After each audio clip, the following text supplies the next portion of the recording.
Everyone, आज के video lecture में हम लोग बात करने वाले हैं पाइथन प्रोग्रामिंग लैंग्वेज में एक नए कॉन्सेप्ट की।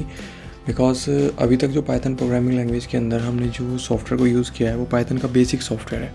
उस बेसिक सॉफ्टवेयर को प्रोवाइड कराया जाता है पाइथन ऑर्गेनाइजेशन की तरफ से, जो कि फ्री ऑफ कॉस्ट है। python.org वेबसाइट से आप उसको ऑफिशियली डाउनलोड कर सकते हैं। ये ओरिजिनल वर्जन हमें फ्री ऑफ कॉस्ट अवेलेबल कराया जाता है। लेकिन इसी के साथ साथ अगर हम डेवलपमेंट की तरफ जाते हैं और एडवांस लेवल डेवलपमेंट की तरफ हम लोग डिस्कस करते हैं तो हमारे पास एक और सॉफ्टवेयर आ जाता है जो कि माइक्रोसॉफ्ट की तरफ से हमें प्रोवाइड करा जाता है। वो है हमारा VS कोड। तो आज हम देखेंगे कि पाइथन के लिए VS कोड को किस तरह से हम लोग डाउनलोड कर सकते हैं, किस तरह से उसको यूज़ करके हम पाइथन की प्रोग्रामिंग को कर सकते हैं। तो चलिए वीडियो को हम लोग यहाँ पे स्टार्ट करते हैं। तो सबसे पहले हमें जाना पड़ेगा अपनी क्रोम ब्राउज़र के ऊपर, और ब्राउज़र आप कोई भी इस्तेमाल कर सकते हैं। अगर आप क्रोम के अलावा कोई दूसरा ब्राउज़र यूज़ करते हैं तो उसमें भी सेम ही कॉन्सेप्ट रहेगा हमारा, आप उसको यूज़ कर सकते हैं। तो गूगल पे जाने के बाद सबसे पहले हमें क्या करना है, सबसे पहले हमें पाइथन को डाउनलोड कर लेना है। तो पाइथन को डाउनलोड करने के लिए हम पहले भी डिस्कस कर चुके हैं, हमें क्या करना होता है, पाइथन की ऑफिशियल वेबसाइट पे जाना होता है। ये python.org/downloads ये पाइथन की ऑफिशियल वेबसाइट है, और इस लिंक को आप लोग एक्सेस करके आप डायरेक्टली पाइथन को डाउनलोड कर सकते हैं। मैं इस वेबसाइट का लिंक अपने डिस्क्रिप्शन में प्रोवाइड करा दूंगा वीडियो पे। आप चाहें तो वहाँ से डायरेक्टली इस लिंक को एक्सेस करके इस पेज पर लैंड कर सकते हैं। तो इस पेज पे आने के बाद यहाँ पे डाउनलोड पाइथन का आपको एक बटन मिलेगा, आप इस पर क्लिक करेंगे। जैसे ही क्लिक करके आपका डाउनलोड शुरू हो जाएगा, आप उसको डाउनलोड करके अपने सॉफ्टवेयर को इंस्टॉल कर सकते हैं। तो रिक्वायरमेंट में सबसे पहला कॉन्सेप्ट हमारा क्या है कि हमारे कंप्यूटर में, लैपटॉप या चाहे डेस्कटॉप, दोनों में ही सेम कॉन्सेप्ट रहेगा, हमारे पास पाइथन डाउनलोड होना चाहिए। तो पाइथन डाउनलोड करके उसको इंस्टॉल कर लेना है हमें। जैसे ही हम पाइथन को इंस्टॉल कर लेंगे, मैं एक्चुअल में इसलिए डाउनलोड नहीं कर रहा हूँ पाइथन को बिकॉज मेरे लैपटॉप में ऑलरेडी पाइथन इंस्टॉल्ड है। जब हमने पाइथन को इंस्टॉल करने के बारे में बात की थी तो उसी टाइम पे हमने पाइथन को डाउनलोड करके इंस्टॉल करना भी सीखा था। आज के कॉन्सेप्ट में हम बात कर रहे हैं VS कोड को किस तरह से यूज़ करना है। तो हमें क्या करना पड़ेगा, गूगल पे जाना पड़ेगा और हमें लिखना पड़ेगा VS कोड विद पाइथन। ठीक है, जैसे ये VS कोड विद पाइथन हमने क्यों लिखा है उसके बारे में भी हम बात कर लेते हैं हैंड टू हैंड। क्योंकि VS कोड विद पाइथन जब हम गूगल क्रोम पे लिखते हैं तो पाइथन का ऑफिशियली जो कंपैटिबल मोड हमारे पास VS कोड में अवेलेबल होता है, ये डायरेक्टली हमें उस वेबसाइट पे लेके जाता है, जिसके थ्रू हम पाइथन को स्टडी भी कर सकते हैं। और वहाँ पे पाइथन के सारे इंस्ट्रक्शंस हमें मिल जाते हैं कि हम VS कोड को पाइथन में किस तरह से कॉन्फ़िगर कर सकते हैं, इसलिए मैंने नहीं लिखा। अगर आप चाहें तो डायरेक्टली VS कोड डाउनलोड भी लिखेंगे तो भी आप इसकी ऑफिशियल वेबसाइट पे ही लैंड कर सकते हैं। तो हमें क्या करना पड़ेगा, यहाँ से सबसे पहला पाइथन इन विजुअल स्टूडियो कोड के आप ऊपर जाएंगे। देखिए यहाँ पे इन्होंने पाइथन का पूरा ओवरव्यू दिया गया है। यहाँ पे आप पाइथन ट्यूटोरियल बटन के ऊपर क्लिक कर सकते हैं। क्लिक करने के बाद आप क्या करेंगे, यहाँ से डायरेक्टली पाइथन को सीख सकते हैं। तो विजुअल स्टूडियो कोड की वेबसाइट से भी आपके पाइथन के पूरे ट्यूटोरियल्स मिल जाएंगे, जिसमें आपको बताया जा रहा है कि पाइथन को किस तरह से इंस्टॉल किया जाता है।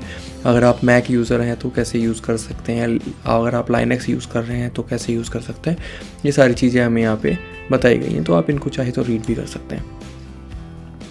ठीक है, इसके अलावा हमें क्या करना होगा, सबसे पहले तो पाइथन के लिए हमें VS कोड को डाउनलोड करना पड़ेगा। तो हम क्या करेंगे, यहाँ से डाउनलोड बटन पे क्लिक कर लेते हैं। तो ये हमें इसके डाउनलोड पेज के ऊपर लैंड करा देगा। यहाँ से डाउनलोड करने के बाद हम अपने ऑपरेटिंग सिस्टम को सेलेक्ट करेंगे कि हम अब विंडोज़ यूज़र हैं, हम लाइनक्स यूज़र हैं, या फिर हम मैक यूज़र हैं। क्योंकि हम अपने मैक के अंदर विजुअल स्टूडियो को डाउनलोड करना चाहते हैं तो हम इस बटन के ऊपर क्लिक करेंगे। जैसे ही हम इस बटन के ऊपर क्लिक करेंगे तो हमारा जो डाउनलोड है वो बहुत जल्दी से डाउनलोड होना शुरू हो जाएगा। तो ये हमारा देखिए यहाँ पे डाउनलोड होना शुरू हो गया है। जब तक ये डाउनलोड हो जाता है तब तक हम लोग वेट कर लेते हैं, और जैसे ही डाउनलोडिंग हमारी कंप्लीट हो जाएगी उसके बाद हम कंटिन्यू करेंगे अपनी वीडियो को। तो ये हमारे यहाँ पे डाउनलोड हो चुका है। अभी हम इसको इंस्टॉल कर लेते हैं।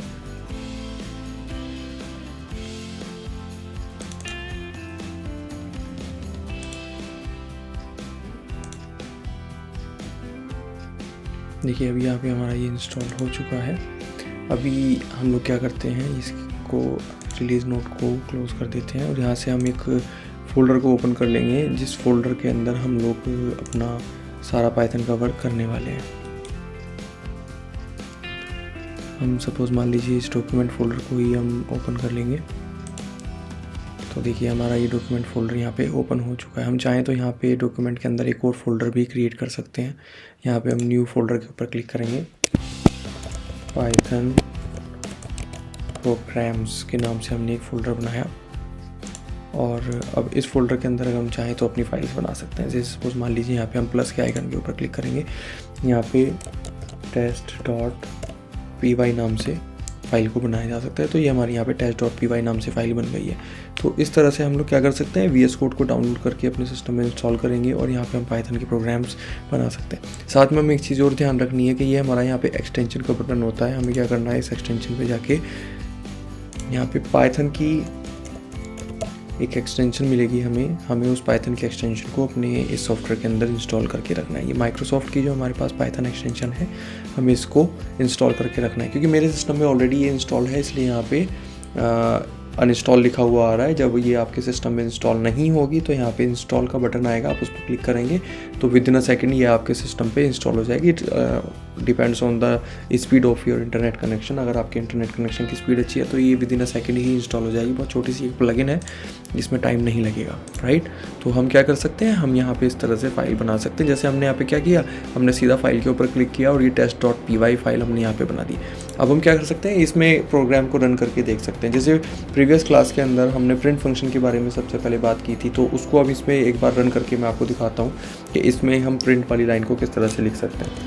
देखो हमने यहाँ पे प्रिंट की लाइन लिखी और इसके अंदर हम this is my first program in VS code, ठीक है। इस लाइन को हमने लिखा। अब हमें इस प्रोग्राम को रन करना है। रन करने के लिए देखिए यहाँ पे क्या होगा, ये प्ले का बटन यहाँ पे दिया हुआ है। मैं इस पर क्लिक करूँगा, जैसे इस पर क्लिक करूँगा तो देखिए this is my first program in VS code successfully run हो चुका है। तो कॉन्ग्रेचुलेशन गाइस, हमने अपने कंप्यूटर में पाइथन के लिए VS कोड को डाउनलोड करना और उसको इंस्टॉल करना सीख लिया है। तो हम क्या कर सकते हैं, आने वाले जितनी भी हमारी क्लासेस होंगी वो सारी क्लासेस हम क्या करेंगे, VS कोड में ही प्रैक्टिकल करके देखेंगे, ठीक है। तो इसमें अभी और हम जैसे सपोज मान लीजिए हमें इनपुट फंक्शन को यूज़ करना है, हमें वेरिएबल्स का यूज़ करना है। जैसे प्रीवियस क्लास के अंदर हमने बात की थी कि हम लोग किस तरह से यूज़र से वैल्यू ले सकते हैं, उसको प्रिंट फंक्शन की मदद से हम आउटपुट स्क्रीन पे भी भेज सकते थे। वेरिएबल की वैल्यू को हम इनपुट फंक्शन का किस तरह से इस्तेमाल कर सकते हैं यूज़र से वैल्यू को एक्सेप्ट करने के लिए, और उस वैल्यू को हम वेरिएबल में किस तरह से स्टोर करा सकते हैं। साथ ही हमने देखा था प्रीवियस क्लास के अंदर कि हम इंट, फ्लोट, स्ट्रिंग, इन फंक्शंस का यूज़ करके हम अपने वेरिएबल के डेटा टाइप को किस तरह से चेंज कर सकते हैं और उसमें किस तरह से मैनिपुलेशंस कर सकते हैं। तो उसको भी हम हैंड टू हैंड यहाँ पे एक बार प्रैक्टिकल करके देख लेते हैं। जैसे सपोज मान लीजिए मैंने यहाँ पे ए नाम से एक वेरिएबल बनाया और उसके अंदर मैं यहाँ पे इंट के अंदर इनपुट एंटर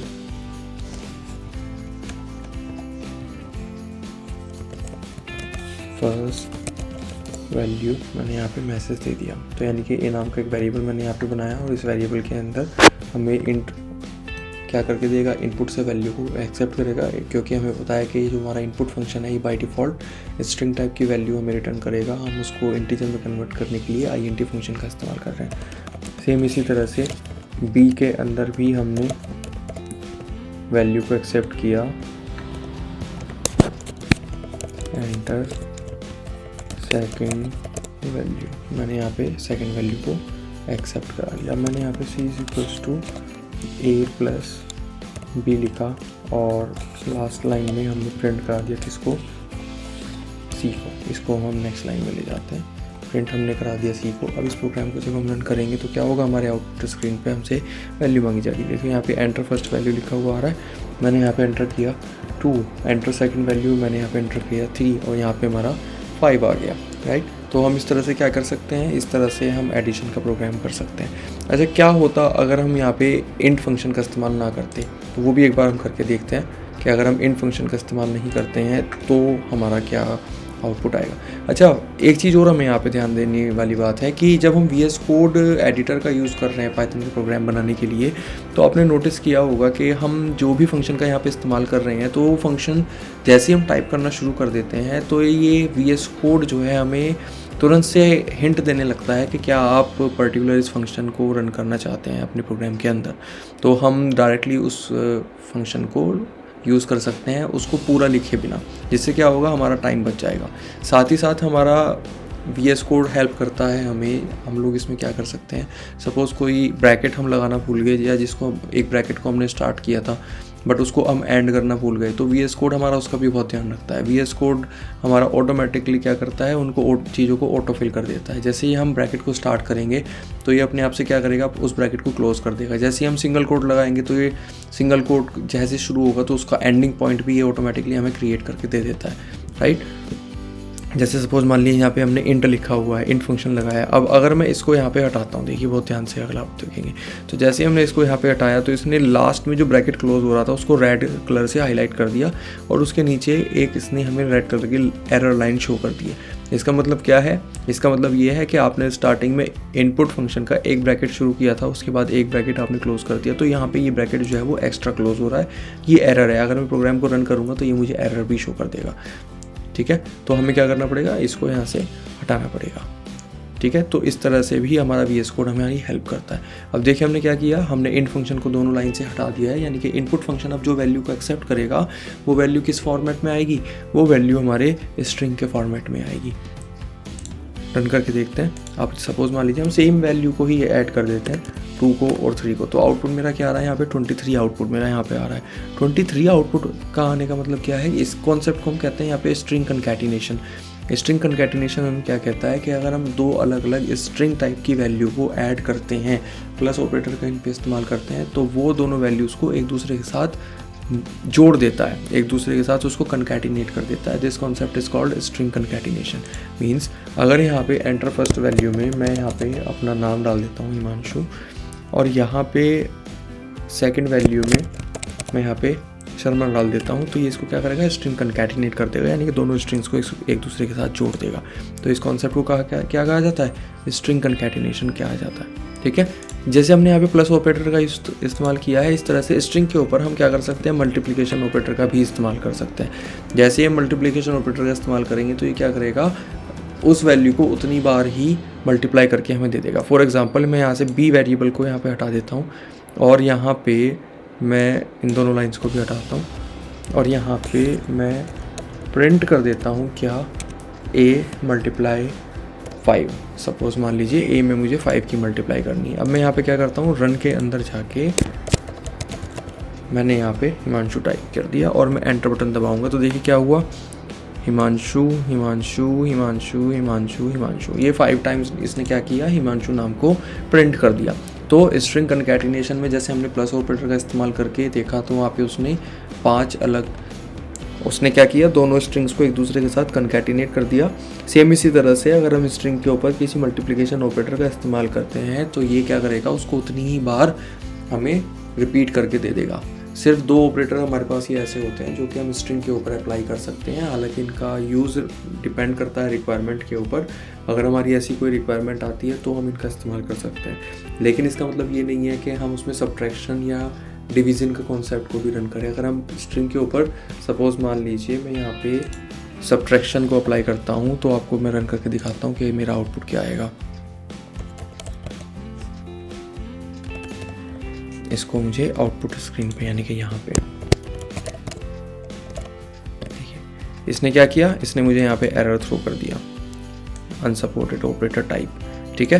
तो हमारे सिर्फ 2 ही ऑपरेटर्स हमारे पास होते हैं जो कि हम स्ट्रिंग के ऊपर अप्लाई कर सकते हैं। एक तो हमारा प्लस ऑपरेटर होता है जो कि क्या काम करता है, स्ट्रिंग को कंकैटिनेट करने का काम करता है। सेम इसी तरह से दूसरा ऑपरेटर मल्टीप्लिकेशन का होता है जो हमारे स्ट्रिंग को उतनी ही बार रिपीट करके हमें आउटपुट स्क्रीन पे शो कर देता है। इसका एक्चुअल में अगर हम देखें तो एक्चुअल में हमारा इसका क्या यूज़ हो सकता है वो मैं यहाँ पे आपको बता देता हूँ। एक्चुअल में हम इसको किस तरह से यूज़ कर सकते हैं, सपोज़ मान लीजिए मैंने यहाँ पे एडिशन का प्रोग्राम बना लेते हैं। a is equals to int input enter first value। Same इसी तरह से b is equals to int input enter second value। मैंने यहाँ पे 2 वैल्यूज़ को एंटर करा लिया। अब मैं क्या करूँ, यहाँ पे c is equals to a plus B, दोनों वैल्यूज़ का एडिशन करके मैंने सी के अंदर इसको प्रिंट करा दिया। अब मैं क्या करना चाहता हूँ, अब मैं यहाँ पे प्रिंट में देखिए मैं प्रिंट में क्या लिखना चाहता हूँ, अब मैं यहाँ पे प्रिंट में लिखना चाहता हूँ कि एडिशन इज़, उसके बाद इक्वल टू साइन, और उसके बाद मेरा एडिशन का आउटपुट स्क्रीन प्रिंट होना चाहिए। तो मैं यहाँ पे क्या कर सकता हूँ, addition is equal to sign लगाएंगे अभी यहाँ पे। अब मैं यहाँ पे अगर प्लस करूँ सी को, तो ये देखिए क्या करेगा, ये मुझे एरर थ्रो कर देगा। मैं वैल्यू एंटर कर देता हूँ 2 3। देखिए इसने क्या किया, इसने हमें वैल्यू में एरर प्रिंट कर दिया। क्यों? क्योंकि यहाँ पे जो एडिशन इज़ लिखा हुआ है ये मेरा स्ट्रिंग टाइप की वैल्यू है, और ये जो सी है ये हमारा इंटीजर टाइप का है। देखिए यहाँ पे दिखा भी रहा है इसके क्लास, ये इंटीजर टाइप का है। तो हम स्ट्रिंग के साथ स्ट्रिंग को कनकैटिनेट कर सकते हैं, उसके साथ इंटीजर को कनकैटिनेट नहीं कर सकते। तो हमें यहाँ पे क्या करना पड़ेगा, हमें यहाँ पे str फंक्शन का इस्तेमाल करना पड़ेगा, जो कि क्या काम करेगा, str फंक्शन हमारे c के अंदर जो इंटीजर टाइप की वैल्यू है उसको स्ट्रिंग में कन्वर्ट करेगा और हमारे इस लाइन के साथ कनकैटिनेट कर देगा। अब दोबारा से मैं इसको आपको रन करके दिखाता हूँ। ये अब मैंने यहाँ पे इसको रन किया 2 3, the addition is equals to 5। ये मेरा आउटपुट स्क्रीन पे यहाँ पे इस तरह से शो कर दिया गया। तो इस तरह से हम क्या कर सकते हैं, देखिए हमने यहाँ पे str फंक्शन को क्या हम यूज़ कर सकते हैं वो भी मैंने पॉसिबिलिटी आपको बता दी, और हम किस तरह से यूज़र से वैल्यू लेके उसको स्ट्रिंग में कन्वर्ट करके प्रिंट फंक्शन में स्ट्रिंग के साथ कनकैटिनेट करके शो कर सकते हैं, वो भी मैंने यहाँ पे आपको बता दिया। तो आप इस तरह से क्या कर सकते हैं, कोई भी प्रोग्राम बना सकते हैं अपनी पाइथन प्रोग्रामिंग लैंग्वेज में VS कोड का इस्तेमाल करके। तो VS कोड में ये सारे एडवांटेजेस हमें मिल जाते हैं। तो आगे की क्लासेस के लिए हम लोग क्या करेंगे, हम VS कोड का ही इस्तेमाल करेंगे अपनी प्रोग्रामिंग को सीखने के लिए। ठीक है, VS कोड में और भी हमें एडवांटेज एक और मिल जाता है, जैसे हम नॉर्मल पाइथन के एडिटर में बार बार जब भी प्रोग्राम को रन करना होता है तो हमें उसको प्रोग्राम को सेव करना होता है। तो वो फंक्शनैलिटी भी हमें यहाँ पे मिल जाती है कि हमें बार बार पाइथन की प्रोग्राम को रन करना नहीं पड़ेगा, ये ऑटोमेटिकली उसको रन कर देगा, ऑटोमेटिकली उसको सेव कर देगा। ठीक है, तो आज की क्लास में हम इतना ही रखते हैं। आने वाली क्लासेस के लिए मैं आपको पहले ही ऑलरेडी होमवर्क दे देता हूँ। आप लोगों को क्या करना है, VS कोड को अपने सिस्टम में डाउनलोड कर लेना है, और उसकी पाइथन एक्सटेंशन जो कि माइक्रोसॉफ्ट के थ्रू प्रोवाइड कराई जाती है, आप उसको भी अपने VS कोड में इंस्टॉल करके रखेंगे। उसके बाद पाइथन के जो बेसिक प्रोग्राम्स आप लोगों ने बनाए होंगे, बेसिक प्रोग्राम्स के अंदर आप मैथ के कोई भी मैथमेटिकल फार्मूलाज अप्लाई कर सकते हैं। मैथ के कोई भी फार्मूला आप लोग यहाँ पे सॉल्व करके देखिए। अगर किसी भी प्रोग्राम में कोई डाउट या कन्फ्यूज़न आता है तो नीचे दिए गए कमेंट बॉक्स में आपको लिख के मुझे शेयर कर सकते हैं, मैं उसका आपको रेस्पॉन्स कर दूंगा। Thank you so much, have a nice day.